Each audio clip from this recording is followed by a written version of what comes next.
पर ऋषि मुनि एकत्रित होकर इस विषय में चर्चा कर रहे थे कि ब्रह्मा जी, शिव जी और विष्णु जी में सबसे श्रेष्ठ और महान कौन है। इसका कोई निष्कर्ष न निकलते हुए देखकर उन्होंने त्रिदेव की परीक्षा लेने का निश्चय किया और ब्रह्मा जी के मानस पुत्र महर्षि भृगु को इस कार्य के लिए नियुक्त किया गया। महर्षि भृगु सर्वप्रथम ब्रह्मा जी के पास गए और उन्होंने ना तो प्रणाम किया और ना ही उनकी स्तुति की।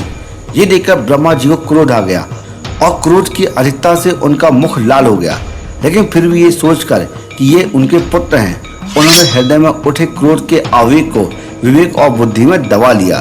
तो ब्रह्मा जी से मिलने के बाद महर्षि भृगु कैलाश गए। देवादेव महादेव ने देखा कि भृगु ऋषि आ रहे हैं तो प्रसन्न होकर उन्होंने अपने आसन से उठे और उनसे आलिंगन करने के लिए अपनी भुजाओं को फैला दिया, किंतु उनकी परीक्षा लेने गए भृगु ऋषि ने उनसे आलिंगन करना अस्वीकार कर दिया और बोले, महादेव, आप सदा वेदों और धर्मों की मर्यादा का उल्लंघन करते हैं और दुष्टों और पापियों को जो आप वरदान देते हैं उनसे सृष्टि में भयंकर संकट आ जाता है, इसलिए मैं आपका आलिंगन कदापि स्वीकार नहीं करूंगा। उनकी ये बात सुनकर भगवान शिव क्रोध में तिलमिला उठे।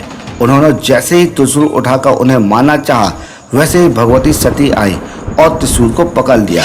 किसी प्रकार भगवान शिव का उन्होंने क्रोध शांत किया। वे तो भगवान शिव से मिलने के बाद अब भृगु मुनि वैकुंठ लोक गए। उस समय भगवान विष्णु देवी लक्ष्मी की गोद में सिर रखकर लेटे हुए थे। भृगु ने जाते ही उनके सीने में तेज लात मारी।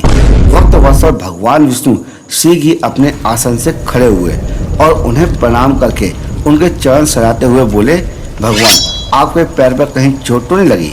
कृपया इस आसन पर विराजिए और विश्राम कीजिए। भगवान, मुझे आपके शुभ आगमन का ज्ञान न था, इसलिए मैं आपका स्वागत नहीं कर सका। आपके चरण स्पर्श तीर्थों को पवित्र करने वाला है। आपके चरणों के स्पर्श से आज मैं धन हो गया। मित्रों, भगवान विष्णु का ये प्रेम व्यवहार देखकर महर्षि भृगु की आंखों में आंसू बहने लगे। इसके बाद वो ऋषि मुनियों के पास लौटे और ब्रह्मा जी, शिव जी और विष्णु जी के यहाँ के सभी अनुभव विस्तार से कह बताया। उनके अनुभव को सुनकर सभी ऋषि मुनि बड़े हैरान हुए और उनके सभी संदेह को दूर हो गए। तभी से भगवान विष्णु को सर्वश्रेष्ठ मानकर उनकी पूजा अर्चना करने लगे।